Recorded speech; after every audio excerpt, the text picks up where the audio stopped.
ಏನೇನು ಕೊಟ್ಟಿದೆ ಅಂತ ಎಲ್ಲರಿಗೂ ಕೂಡ ಗೊತ್ತಿದೆ. ಇದೇ ನೀವು ಪ್ರೈವೇಟ್ ಶಾಲೆಗೆ ಹೋದ್ರೆ ಏನೇನು ಕೊಡಬೇಕಾಗುತ್ತೆ ಅಂತ ಎಲ್ಲರಿಗೂ ಗೊತ್ತಿದೆ.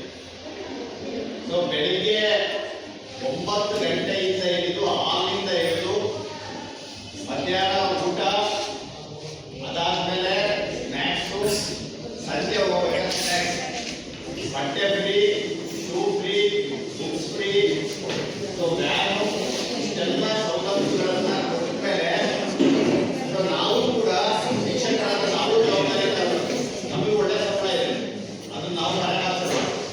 ಆಮೇಲೆ ಇದೇ ನೀವು ಇವತ್ತು ಬೇರೆ ಶಾಲೆ ಒಳಗಡೆ ಪ್ರೈವೇಟ್ ಶಾಲೆ ಒಳಗಡೆ ಪೋಷಕರಿಗೆ ಎಷ್ಟು ಜನ ಪರ್ಸೆಂಟ್ ಮಾಡ್ತೀವಿ. ಸೊ ಮಕ್ಕಳ ಮೇಲೂ ಕೂಡ ನಮಗೆ ಕಾಳಜಿ ಇರಬೇಕಾಗುತ್ತೆ. ನಾವು ಬರೀ ಏನ್ ಮಾಡ್ತಾ ಇದೀವಿ ಅಂದ್ರೆ ಮಕ್ಕಳನ್ನ ಮಾತ್ರ ತೋರಿಸ್ತಾ ಇದೀವಿ, ಸ್ವಲ್ಪ ನಮ್ಮನ್ನು ಕೂಡ ನಾವು ನೋಡಿ. ನಿಮ್ಮ ಇವಾಗ ಎಷ್ಟು ದಿನದಿಂದ ಬಂದಿಲ್ಲ ಹೇಳಿ ಶಾಲೆಗೆ? ಸುಮಾರು ಎಷ್ಟು ತಿಂಗಳಾಯ್ತು? ಸರಿ, ಮಧ್ಯದಲ್ಲಿ ಬಂದು ಹೋಗ್ತಿದೀಯ, ಸುಮ್ಮನೆ ಜೀವಮಾನ ಹಾಳು ಮಾಡ್ಕೊಂತೀಯ. ಸರಿಯಾಗಿ ಶಾಲೆಗೆ ಬರ್ಬೇಕು. ನೋಡಿ, ಮನೆ ಪರಿಸ್ಥಿತಿಗಳು ಇವೆಲ್ಲ ನೋಡ್ಕೊಂಡ್ರೆ ನೀನು ಇನ್ನೂ ಓದಿ ಏನಾದರೂ ಒಂದು ಸಾಧನೆ ಮಾಡೋಂಥ ಕೆಲಸಗಳು ಮಾಡ್ಬೇಕಪ್ಪ. ಶಾಲೆಗೆ ನೀನು ಮತ್ತೆ ಪದೇ ಪದೇ ಈ ಕಡೆ ತಪ್ಪಿಸ್ಕೊಳ್ಳೋದು, ಈ ಕೆಲಸಗಳು ಮಾಡಿದರೆ ಇದರೊಳಗಡೆ ಅರ್ಥ ಇರುತ್ತೆ. ಎಲ್ಲಿಗೆ ಹೋಗಿದ್ದಾರೆ ಅಮ್ಮ ಅಪ್ಪಾಜಿ? ಸರ್ ಕೆಲ್ಸಕ್ಕೆ ಹೋಗಿದ್ದಾರೆ. ಎಷ್ಟು ಬರೋದು? ಸಾಯಂಕಾಲ. ಡೈಲಿನೂ ದಿನನಿತ್ಯನೂ ಹೋಗ್ತಾರೆ ಕೆಲಸಕ್ಕೆ. ಸೊ ನೀನೇನು ಮಾಡ್ತಿದ್ದೀಯ? ನೋಡು, ಸುಮ್ಮನೆ ಮನೆಗಿದೆಯಾ, ಶಾಲೆಗೆ ಮಾಮೂಲಾಗಿ ಬಂದು ಅಟ್ಲೀಸ್ಟು ಒಂದು ಸ್ವಲ್ಪ ಬುದ್ಧಿವಂತ ಇದ್ರೂ ನೀನು ಶಾಲೆಗೆ ಬರ್ದಂಗೆ ಹಿಂಗೆಲ್ಲ ಮಾಡ್ಕೊಂಡ್ರೆ ಹೆಂಗಪ್ಪ? ಕಂಟಿನ್ಯೂ ಶಾಲೆಗೆ ಹೋಗಿ ಒಂದು ಸ್ವಲ್ಪ ಚೆನ್ನಾಗಿ ಎಕ್ಸಾಮ್ ಬರೀಬೇಕು. ನೆಕ್ಸ್ಟು ನಿರಂತರವಾಗಿ ಬರೋ ಕೆಲಸ ಆಗಬೇಕು, ಗೊತ್ತಾಯ್ತಾ?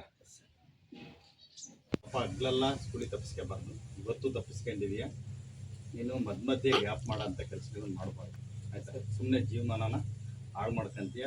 ಒಳ್ಳೆ ಹುಡುಗ ಇದೆಯಾ, ಓದೋದ್ರಿಂದ ಭವಿಷ್ಯ ಭಾಳ ಚೆನ್ನಾಗಿರುತ್ತೆ.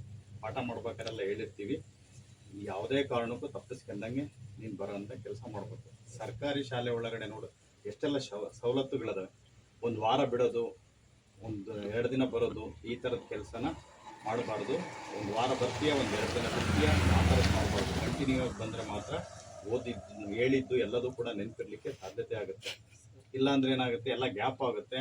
ಸೊ ನೀನು ಹಗ್ಲೆಲ್ಲ ತಪ್ಪಿಸ್ಕೊಳ್ಳೋದಕ್ಕೆ ಇಲ್ಲಿ ಇದ್ದಾವೆ ಕೆಲಸಗಳೆಲ್ಲ ಇದ್ದಾವೆ. ಮುಂದೆ ಜೀವಮಾನ ಪರ್ಯಂತ ಮಾಡೋ ಕೆಲಸ ಇದೆ. ಇವಾಗೇನು ನಿಂದು ಓದೋ ವಯಸ್ಸು, ಆಯ್ತಾ? ಓದೋ ಕೆಲಸನ ಮಾಡಬೇಕು.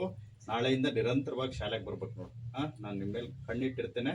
ನಿರಂತರವಾಗಿ ಬರೆದು ನೀಟಾಗಿ ಓದ್ಕೊಂಡು ಒಳ್ಳೆ ಕೆಲಸ ಅಥವಾ ಒಳ್ಳೆ ವ್ಯಕ್ತಿಯಾಗಂತ ವಿಚಾರದಲ್ಲಿ ಇರಬೇಕು, ಆಯ್ತಲ್ಲ? ನಾಳೆಯಿಂದ ಬರಬೇಕು, ಆಯ್ತಾ?